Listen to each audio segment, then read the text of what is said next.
주님, 이 시간 또 주님을 예배하기 위해서 현장에서 그리고 가정에서 모였습니다. 우리가 드리는 예배를 기뻐 받아주시고 주님 홀로 영광 받으시옵소서. 모든 건 예수님의 이름으로 기도드립니다. 아멘.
사랑이 많으신 하나님, 지난 3일 동안 우리를 지켜주시고 은혜 가운데 살게 하심을 감사드립니다.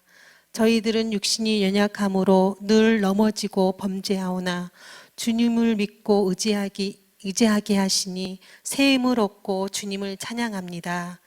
지나간 세월을 돌이켜보면 감히 하나님 앞에 나올 수 없는 저희들이지만 오늘도 예수님의 공로를 의지하고 주님 앞에 나왔습니다. 저희들의 허물과 죄를 용서하여 주시고 하나님의 영광을 위해서 살 수 있는 성령의 능력을 주옵소서. 하나님 아버지, 지금 온 세상에는 코로나19로 인해 많은 어려움과 고통 가운데 있습니다. 그곳에 하나님의 긍휼과 구원의 은혜를 베풀어 주옵소서. 코로나19가 속히 종식되게 하시고 모든 경제와 사회가 안정을 찾게 하여 주옵소서. 은혜의 하나님, 하나님의 크신 계획과 섭리 가운데 이곳에 저희 새강교회를 세우시고 지금까지 지켜주심에 감사드립니다. 하나님의 뜻을 온전히 행하며 하나님을 기쁘게 하는 교회가 되어 주님께 칭찬 듣는 교회가 되도록 축복하옵소서. 세우신 유찬진 담임 목사님에게 영육의 강건함으로 붙잡아 주시고 사모님과 멀리 있는 자녀들에게도 평안과 안전으로 함께하여 주옵소서. 이 시간 말씀 전하시는 김희성 목사님에게 지혜와 능력으로 함께하여 주시고 모든 성도들이 하나님의 음성을 듣는 시간이 되고 새 힘을 얻는 은혜의 시간 되게 하옵소서. 정성껏 준비된 찬양을 드리는 에베네셀 찬양대의 찬양을 기쁘게 받으시고 대원들의 삶에 은혜가 넘치도록 함께하여 주옵소서. 살아계신 예수 그리스도 이름으로 기도드립니다. 아멘.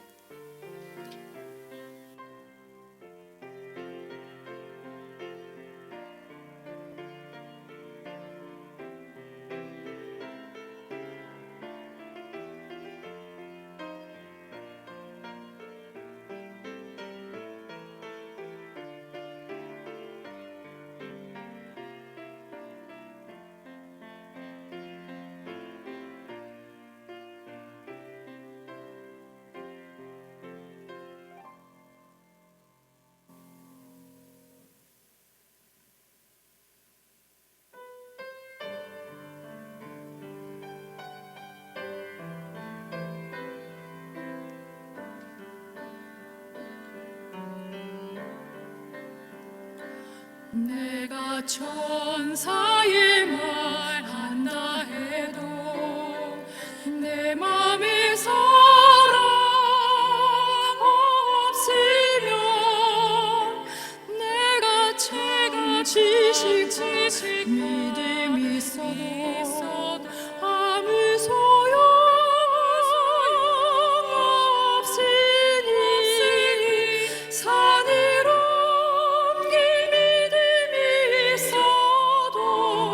나 있는 모든 것 줄지라도 나 자신 다 주어도 아무 소용없네 사랑은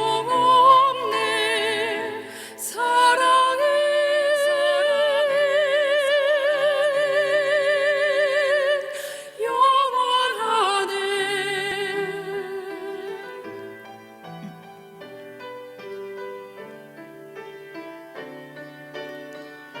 사랑은 온유하며 사랑은 자랑치 않으며 교만하지 아니하며 불이 기뻐하지 아니하네. 내가 천사말해도 내 맘에 사랑 없으면 내가 지식과 있어도 아무 소용 없으니 산으로 길 믿음이 있어도 나 있는 모든 것 줄지라도 나 자신 다 주어도 아무 소용없네 사랑은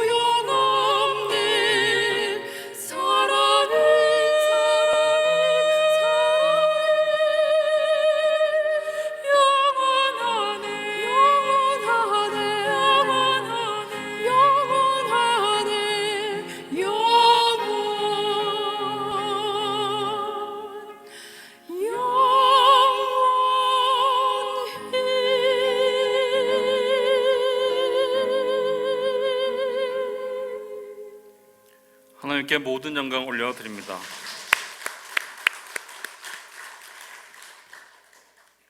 오늘 나눌 하나님의 말씀은 레위기 14장 1절에서 9절까지 말씀입니다.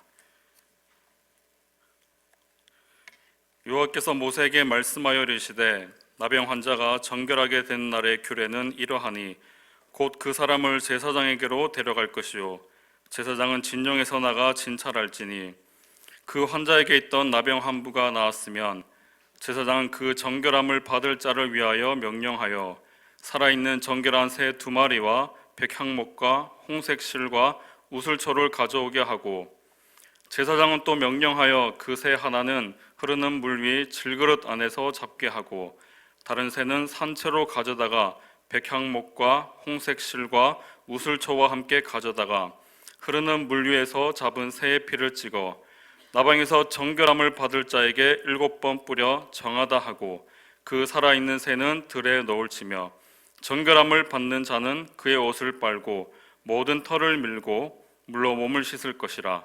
그리하면 정하리니 그 후에 진영에 들어올 것이나 자기 장막 밖에 이레를 머물 것이요 7째 날에 그는 모든 털을 밀되 머리털과 수염과 눈썹을 다 밀고 그의 옷을 빨고 몸을 물에 씻을 것이라. 그리하면 정하리라. 아멘. 레위기 14장은 13장에 이어서 전염성 있는 악성 피부병으로 부정하다고 진단받은 이 부정한 사람이 진영 밖으로 나갔다가 이 병에서 완치되었을 때 정결 규례와 이스라엘 백성들이 앞으로 약속의 땅에 들어가서 살면서 집에 곰팡이가 생겼을 때의 정결 규례를 내용으로 하고 있습니다. 저는 이 2가지 정결 규례 중에서 사람에 대한 부분을 중심으로 말씀을 나누고자 합니다. 왜냐하면 집에 대한 부분도 중요하지만 사람이 더욱 중요하기 때문입니다. 이것은 오늘 본문에서도 얼마든지 확인할 수 있습니다. 본문을 보면 사람과 집의 정결 규례에 있어서 모두 동일하게 나타나는 의식이 있습니다. 이 의식은 새 2마리와 백향목과 홍색 실과 우슬초를 준비해서 치르는 의식입니다. 그러나 집의 정결 규례에서는 나타나지 않고 오로지 사람의 정결 규례에서만 나타나는 아주 중요한 의식이 있습니다. 이것은 성막에서 희생 제물을 드리는 제사입니다. 악성 피부병으로 부정한 사람이 정결함을 받기 위해서는 반드시 성막에서 제사를 드려야만 했습니다. 그러나 집에 곰팡이가 발생했을 때 그 곰팡이가 악성 곰팡이라면 집을 허물어야 하는데 그것을 제외하고는 오염된 이 부위들을 그냥 돌과 흙을 제거한 뒤에 새 2마리, 백향목, 홍색실, 우슬초로 정결 규례를 치르면 집은 정결하게 됩니다. 이 규례에서는 희생 제물을 드리는 이 제사 의식이 없습니다. 사람의 경우에는 성막에 가서 희생 제사를 드리고 집의 경우에는 제사를 드리지 않는다는 것은 무슨 말이겠습니까? 중요도에 있어서는 집보다는 사람의 정결 규례가 더욱 중요하다는 것을 말하고 있습니다. 이 본문의 강조점에 따라서 저는 사람의 정결 규례를 중심으로 본문을 다룰 것이고 진영 밖으로 추방당했던 이 부정한 사람이 정결 규례를 통해서 다시 진영 안으로 들어온다는 것이 어떤 의미인지 그리고 이것이 오늘 우리에게 어떤 메시지를 주는지에 대해서 말씀을 나누겠습니다. 본문에 등장하는 이 정결 규례는 장소에 따라서 크게 3단계로 구분할 수 있습니다. 첫 번째 단계는 진영 안에서 이루어진 정결 규례, 2번째 단계는 진영 안에서 이루어진 정결 규례, 3번째 단계는 진영 안에 있는 성막에서 이루어진 정결 규례입니다. 첫 번째 단계인 진영 밖에서 이루어진 이 정결 규례를 살펴보기 이전에 한 가지 우리가 주의해야 할 사항은 오늘 본문은 피부병에 걸린 환자가 어떻게 치료를 받게 되었는지에 대한 그런 치료법을 소개하는 본문이 아니라는 점입니다. 오늘 본문은 부정한 사람이 병에서 완치되었다는 것을 전제로 깔고 이에 따르는 정결 규례를 소개하고 있는 본문입니다. 이 점을 염두에 두고 한번 2절부터 본문을 살펴보겠습니다. 2절을 한번 제가 읽어보겠습니다. 나병 환자가 정결하게 되는 날의 규례는 이러하니 곧 그 사람을 제사장에게로 데려갈 것이요. 2절의 이 구절을 보면 진영 밖에 있던 부정한 사람이 병에서 이제 완치되면 그냥 무턱대고 진영 안으로 들어가도 되는 것으로 생각할 수 있습니다. 그러나 부정한 사람은 정결 규례를 치르기 전에는 진영 안으로는 들어갈 수가 없었기 때문에 그가 향한 곳은 진영 안이 아니라 진영 밖에서 제사장을 만날 수 있던 어떤 특정한 장소였을 것입니다. 본문에는 기록되지 않아서 우리가 정확하게 알 수는 없지만 부정한 사람은 환부가 낫게 되면 우선 다른 사람을 통해서든지 아니면 다른 방법을 통해서든지 제사장에게 자신을 진찰해 줄 것을 요청했습니다.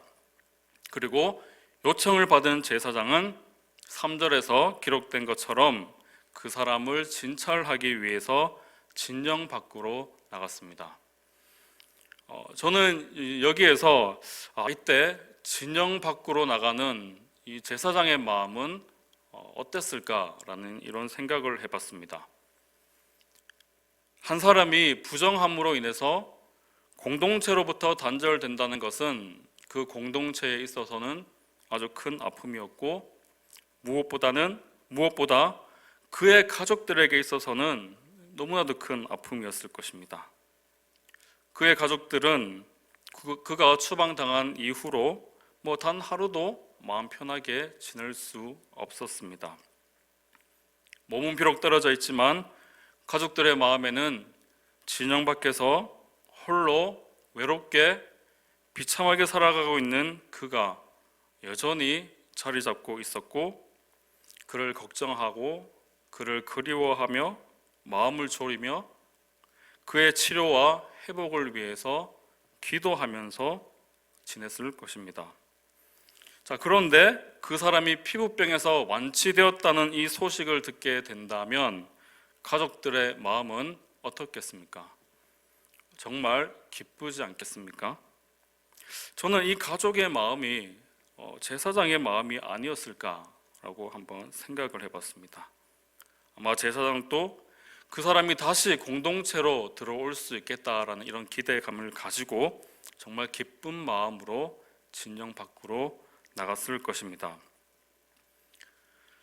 제사장은 이제 진영 밖에서 부정한 사람을 만나서 그가 정말 피부병에서 완치되었는지를 진찰했습니다.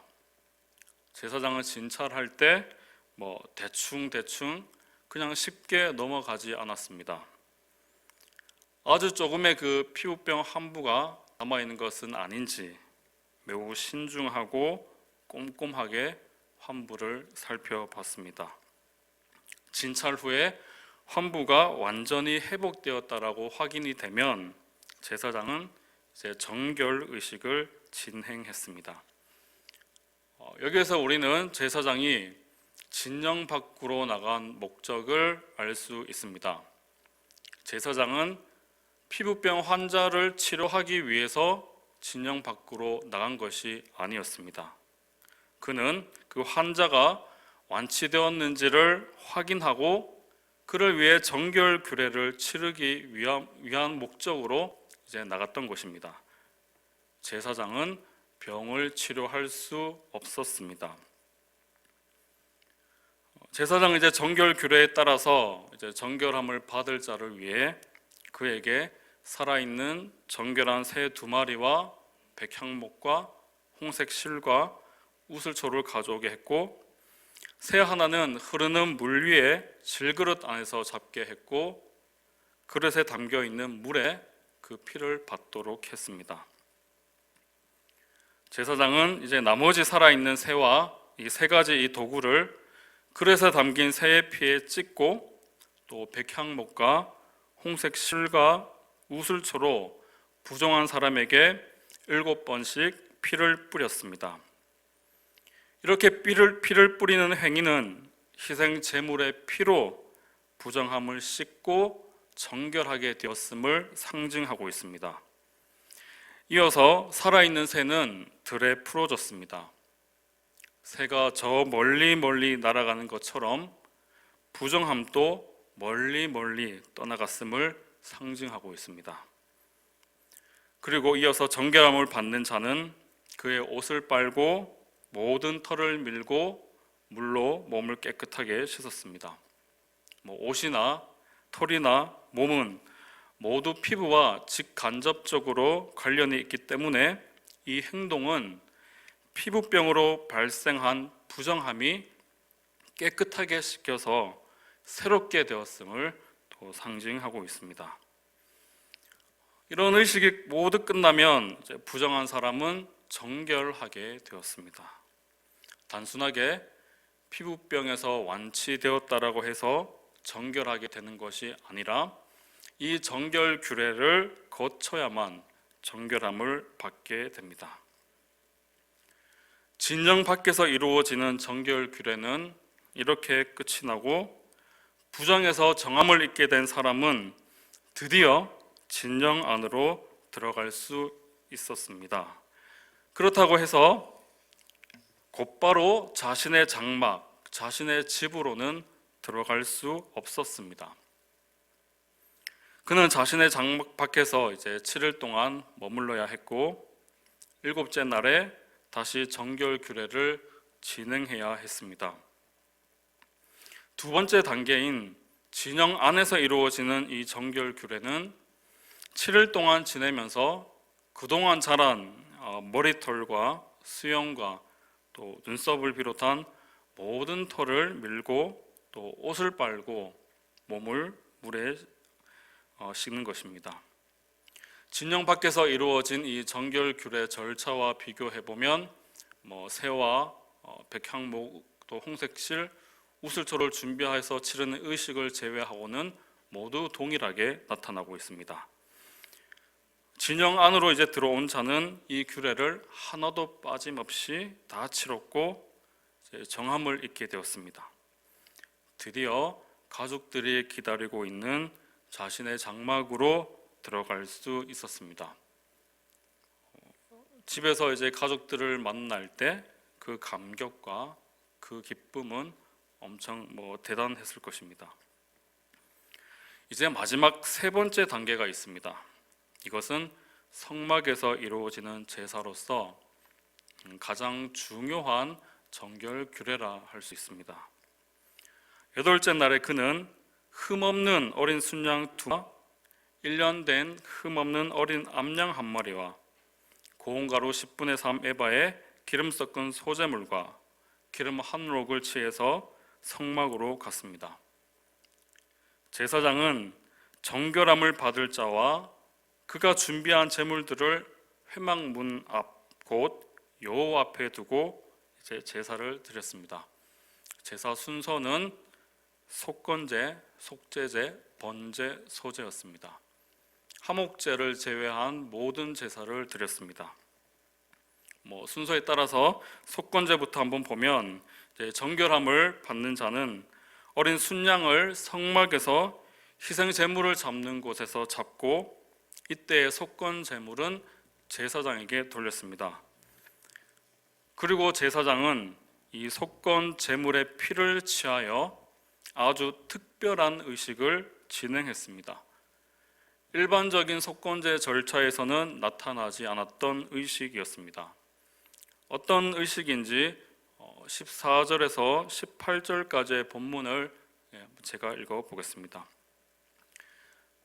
제사장은 그 속건 제물의 피를 취하여 정결함을 받을 자의 오른쪽 깃뿌리와 오른쪽 엄지손가락과 오른쪽 엄지발가락에 바를 것이요 제사장은 또 그 한 록의 기름을 취하여 자기 왼쪽 손바닥에 따르고 오른쪽 손가락으로 왼쪽 손에 기름을 찍어 그 손가락으로 그것을 여호와 앞에 7번 뿌릴 것이요 손에 남은 기름은 제사장이 정결함을 받을 자의 오른쪽 귓부리와 오른쪽 엄지손가락과 오른쪽 엄지발가락 곧 속건제물의 피 위에 바를 것이며 아직도 그 손에 남은 기름은 제사장이 그 정결함을 받는 자의 머리에 바르고 제사장은 여호와 앞에서 그를 위하여 속죄하고 정결함을 받을 자의 오른쪽 귓부리와 오른쪽 엄지손가락과 오른쪽 엄지발가락에 피와 기름을 바르는 아주 독특한 의식이 나타나고 있습니다.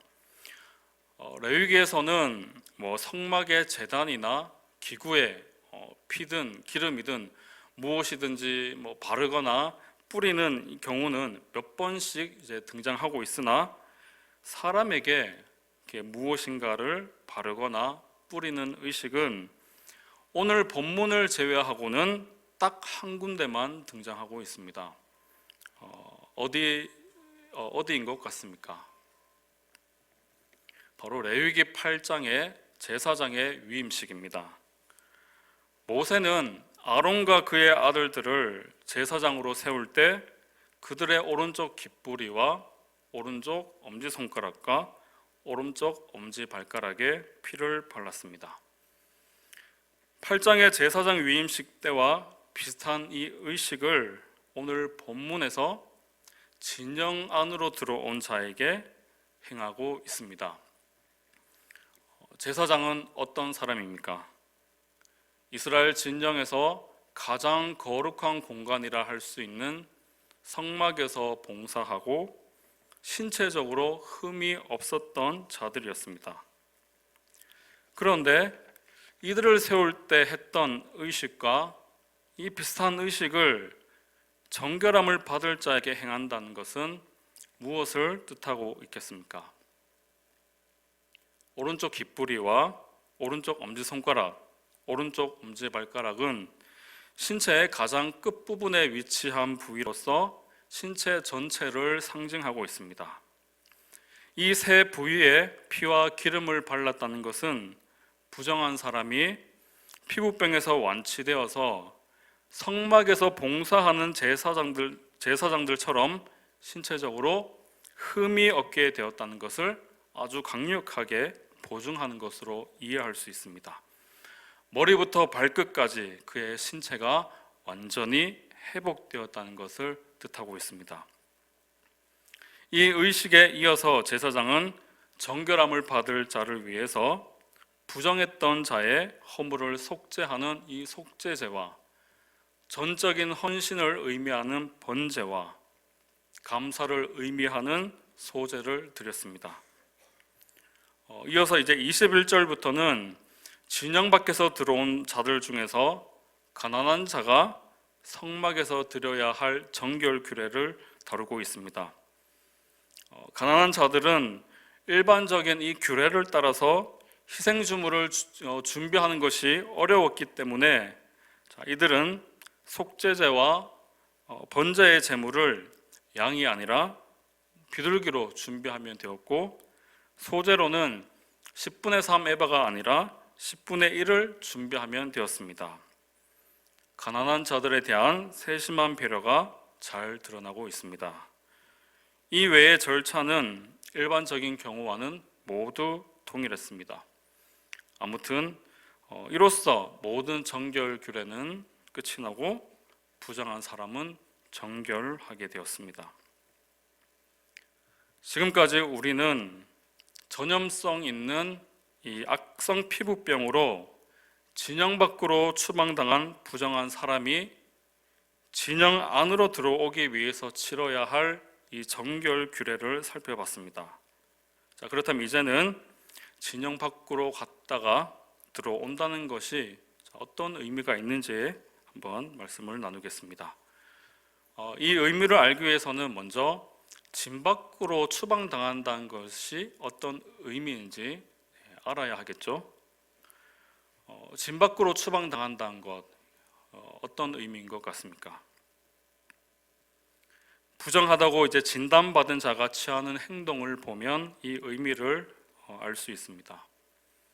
어떤 사람이 진영에서 멀쩡히 살다가 자신도 모르게 자신의 의지와는 상관없이 어느 순간 피부에 이상이 생겼음을 알게 되면 그는 제사장에게 가서 진찰을 받았고, 피부 이상이 전염성이 있는 악성 피부병의 환부로 드러나게 되면 제사장은 그를 부정하다고 선언했습니다. 부정하게 된 사람은 이제 이웃과 공동체를 보호하기 위해서 윗입술을 가리고 부정하다를 외쳤는데, 그 전에 그는 옷을 찢고 머리를 풀었습니다. 옷을 찢고 이제 머리를 푸는 이 행동은 어떨 때 하는 행동입니까?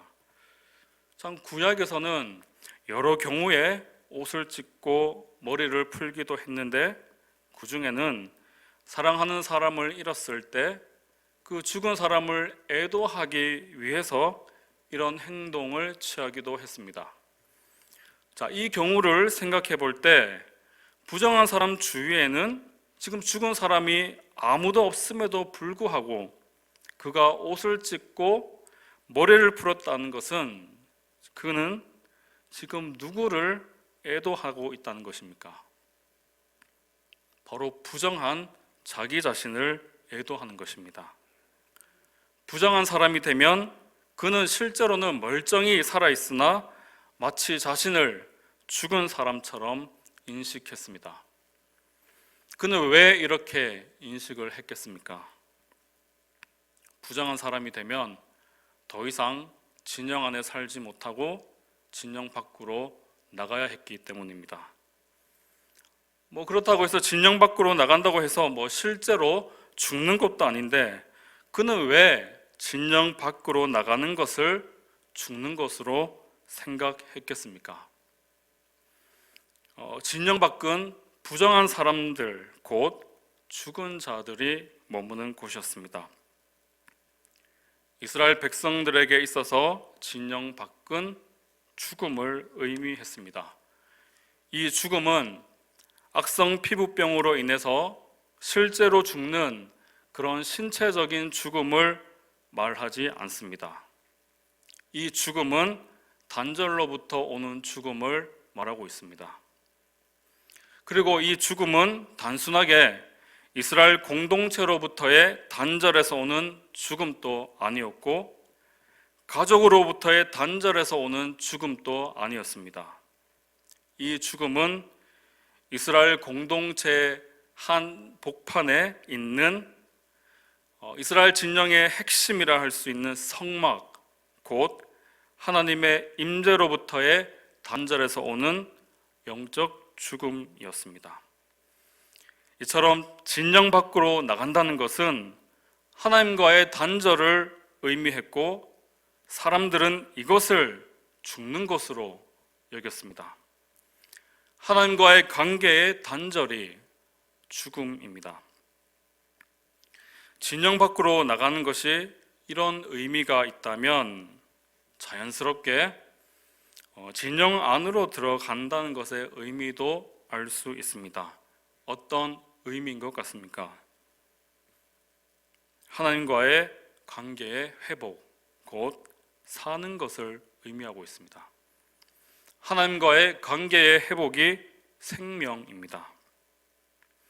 진영 밖에 있던 부정한 사람이 다시 진영 안으로 들어오는 것은 하나님과의 관계의 단절에서 회복으로, 그리고 죽음에서 생명으로 옮겨진 사건이었습니다. 자, 이것은 세 단계에 걸쳐서 이루어진 이 정결 규례에서 확인할 수 있습니다. 이미 저번에 이제 말씀을 나눠서 아시다시피 정결 규례는 장소에 따라서 세 단계로 구분되어진다라고 말했습니다. 저는 이 세 단계를 보면서 진영 밖에 있다가 진영 안으로 다시 들어갈 때 한 번만 이 정결 규례를 치르면 되지, 왜 굳이 이렇게 번거롭게 세 번에 걸쳐서 이 정결 규례를 진행하는가라는 이런 질문을 던져봤습니다. 이에 대해서 저는 이 세 단계는 진영 안으로 들어간다는 것의 진정한 의미를 보여주기 위해서가 아닌가라고 한번 생각해 봤습니다. 어떻게 이렇게 생각을 하는가 하면 첫 번째 단계부터 보면 첫 번째 단계는 진영 밖에서 이루어지는 정결 규례였습니다. 자, 그런데 만일 이것으로 모든 정결 규례가 끝나면 진영 안으로 들어간다는 것의 의미는 무엇이겠습니까? 그냥 단순하게 진영 안인 공동체로 복귀하는 것으로 의미는 끝나버릴 것입니다. 두 번째 단계는 진영 안에서 이루어지는 정결 규례였습니다. 이 규례를 치른 후에 자신의 집으로 들어갈 수 있었습니다. 만일 이것으로 모든 정결 규례가 끝나버리면 진영 안으로 들어간다는 것의 의미는 집에 들어가서 헤어졌던 가족들을 만나는 것으로 끝나버리고 맙니다. 그러나 정결 규례는 세 번째 단계에서 끝나고 있습니다. 이 단계는 성막에서 이루어지는 정결 규례였습니다. 왜 정결 규례는 성막에서 마무리되고 있겠습니까?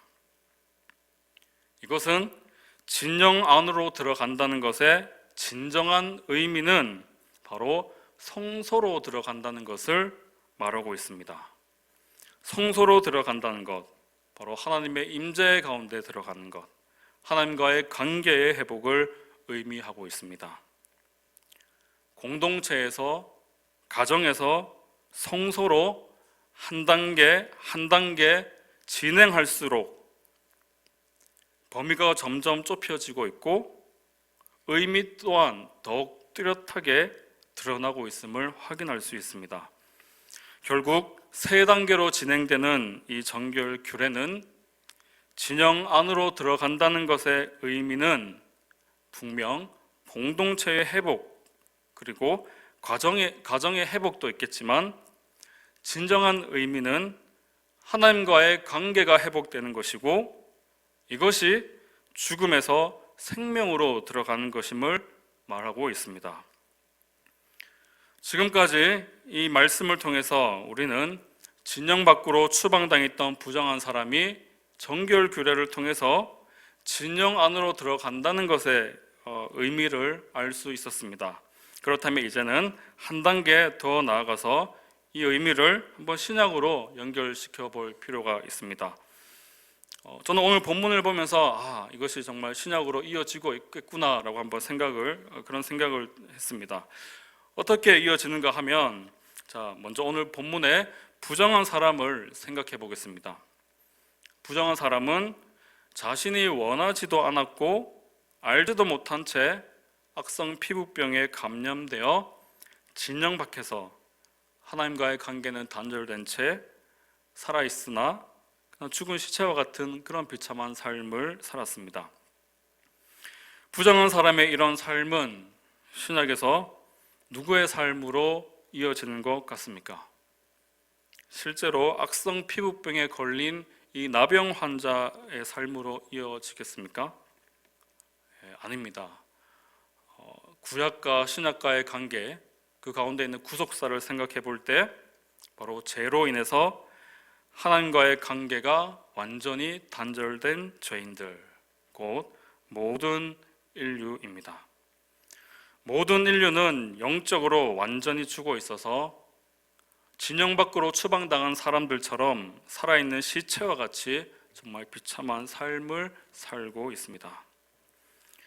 부정한 사람이 신약에서 죄인으로 이어진다면 부정한 자가 진영 안으로 들어올 수 있도록 그를 도운 제사장은 신약에서 누구로 이어지겠습니까? 바로 영원한 대제사장 대신 예수 그리스도로 이어지고 있습니다. 오늘 본문의 제사장은 피부병 환자를 치료할 수는 없었습니다. 이미 완치된 자를 확인하고 그를 위해서 정결 규례를 진행했을 뿐입니다. 그러나 신약에서 제사장보다 훨씬 크신 이 영원한 대제사장인 예수님은 친히 영적 질병에 걸린 환자들을 찾아가셨고 그들을 직접 치료해 주셨습니다. 물론 실제로 나병 환자를 비롯해서 많은 병자들을 예수님께서는 고치셨습니다. 그러나 여기에서 중요한 것은 어떤 자를 고치시고 치료하셨던지 치료의 목적은 치료 그 자체에서 끝나지 않는다는 사실입니다.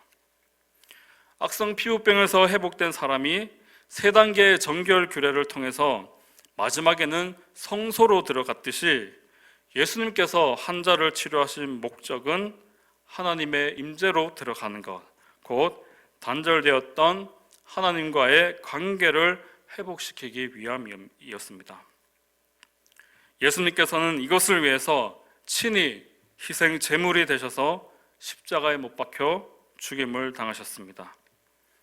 오늘 본문에서 부정한 사람은 정결 규례와 희생 제물의 피로 성소로 들어가게 되었지만 신약에서는 예수님의 피를 힘입어 담대하게 하나님의 임재로 들어갈 수 있게 되었습니다. 예수님께서 친히 새로운 살 길이 되어 주셔서 죄인들과 하나님과의 관계의 회복을 열어주셨습니다. 죄인들은 이렇게 오직 예수님을 통해서만 죽음에서 생명으로 이룰 수 있게 된 것입니다. 결국 우리는 오늘 레위기 본문을 보면서 신약에서 영적인 질병에 걸려 있는 이 죄인들을 치료하고 하나님과의 관계를 회복시키며 죽음에서 생명으로 이르게 하신 예수님을 상기할 수 있습니다.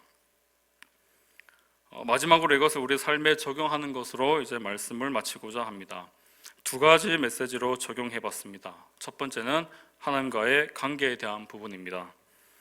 진영 밖에 있던 부정한 사람이 정결 규례를 통해서 진영 안으로 들어가는 이런 진정한 목적처럼 예수님께서 영적 질병에 걸렸던 우리를 치료하시고 구원해 주신 목적은 단절된 하나님과의 관계의 회복이었습니다.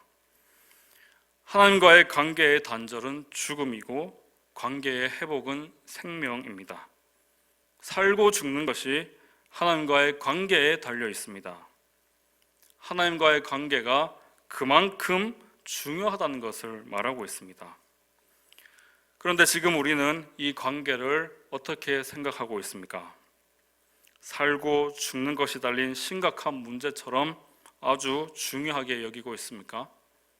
아니면 별 대수롭지 않게 그런 사소한 것으로 여기고 있습니까? 밥을 한두 끼 못 먹으면 당장에 배고파서 죽겠다라고 하면서 하나님과의 관계는 시도 때도 없이 놓쳐도 죽는다고 생각하지도 않고 그냥 아무렇지도 않게 무덤덤하게 지내고 있는 것은 아닙니까? 하나님과의 그 관계에 대한 우리의 태도는 어떠한지 한번 곰곰하게 돌아보시고 후자의 경우라면 이 하나님과의 관계를 우리의 생사를 진짜 판가름 짓는 중요하고도 심각한 것으로 여기시고 하나님과의 이 지속적인 교제를 위해서 더욱 힘쓰시길 바랍니다. 2번째는 세상으로 향하는 우리의 삶에 대한 부분입니다. 제사장은 부정한 자를 진찰하고 정결 규례를 진행하기 위해서 어디로 나갔습니까? 부정한 사람들이 머물고 있는 진영 밖으로 나갔습니다.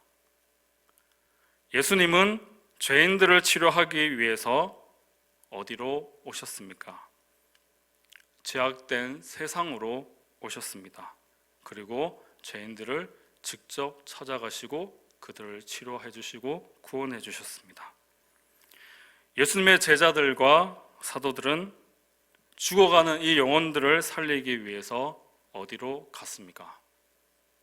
세상 곳곳으로 땅끝으로 흩어졌습니다.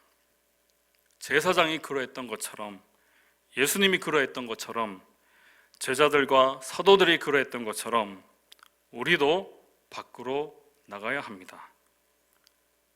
어디로 말입니까? 바로 세상으로 나가야 합니다. 여전히 영적인 질병에 걸려 죽어가는 영혼들이 있는 이 세상 말입니다.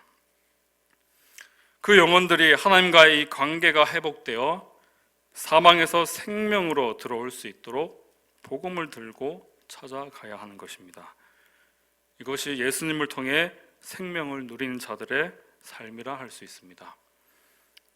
이 두 가지 메시지를 기억하면서 성도님들 모두가 하나님과의 관계를 생사를 판가름 짓는 정말 중요한 우리 삶의 영역으로 여기시고, 이를 위해서 더욱더 하나님과의 교제에 힘씀으로써 정말 풍성한 생명을 누리시기를 바라고, 이 생명을 세상으로 나가서 전하는 삶을 살아가기를 주님의 이름으로 소망합니다. 기도하겠습니다. 주님, 우리의 삶에 주님과의 관계를, 또 주님과의 교제를 대수롭지 않게 가볍게 여기며 또 그러한 그 관계를 놓치고 있는 모습들이 있다면 이 시간 다시 결단하며 나아가기를 원합니다. 은혜 베풀어 주시고 주님과의 이 관계를 통해 풍성한 생명을 누리게 하여 주시고, 이 생명을 세상에 나가 전하는 삶이 되게 하여 주시옵소서. 모든 건 예수님의 이름으로 기도드립니다. 아멘.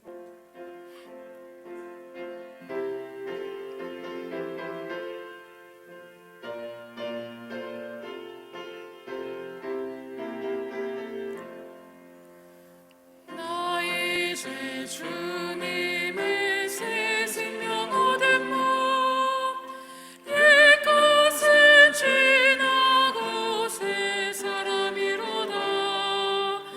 그 생명 내 맘에 강같이 흐르고 그 사랑 내게서 해같이 빛난다.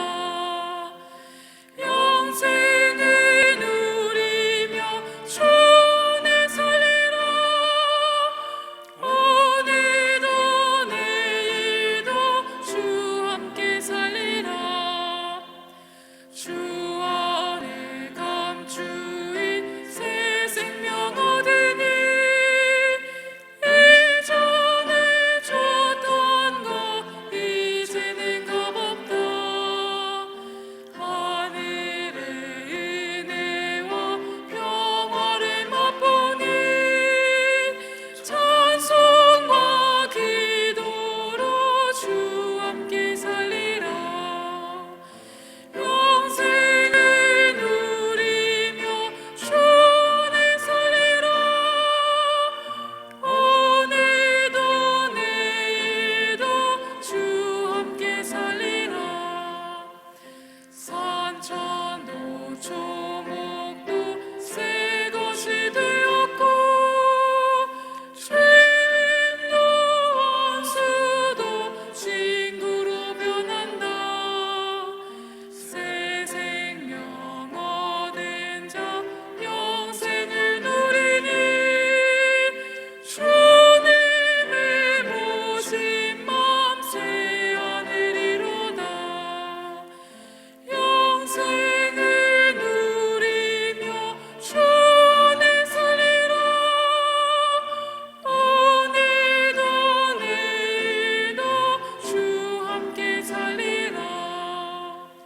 주 따라가는 길 험하고 멀어도 찬송을 부르며 뒤따라가리라. 나 주를 모시고 영원히 살리라. 날마다 섬기며 주 함께 살리라.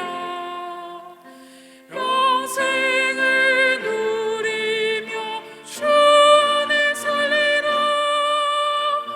오늘도 내일도 주 함께 살리라. 교회 소식은 주보를 참조해 주시길 바랍니다. 주 예수 그리스도의 은혜와 하나님의 사랑과 성령의 교통하심이 주님 안에서 생명을 누리고 그 생명을 전하기를 결단하는 세원교회 모든 성도님들 머리 위에 영원토록 함께 있을지어다. 아멘.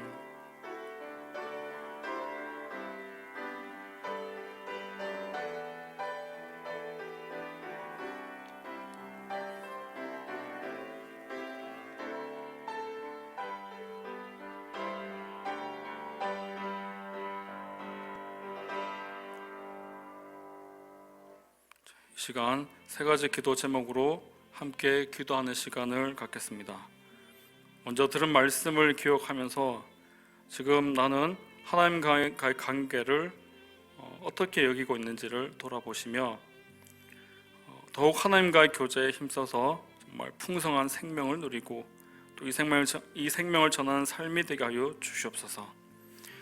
둘째로 세강교회를 섬기시는 유창진 담임 목사님에게 영육간의 강건함과 지혜를 허락해 주셔서 이 힘든 시기에 교회를 주님의 뜻 가운데 잘 세워나갈 수 있도록 하여 주시고, 섬기는 모든 분들이 한 마음으로 겸손하게 주님의 교회를 세워가게 하여 주시옵소서. 셋째로 코로나19로 인해 어려운 상황 가운데 있지만 주님께서 주님의 백성들을 보호하여 주시고 조속히 이 상황이 종식되어 일상의 삶으로 완전히 돌아갈 수 있게 하여 주시옵소서. 이 세 가지 기도의 제목을 주의 이름을 부르며 함께 기도하겠습니다. 주여, 하나님 아버지 감사합니다.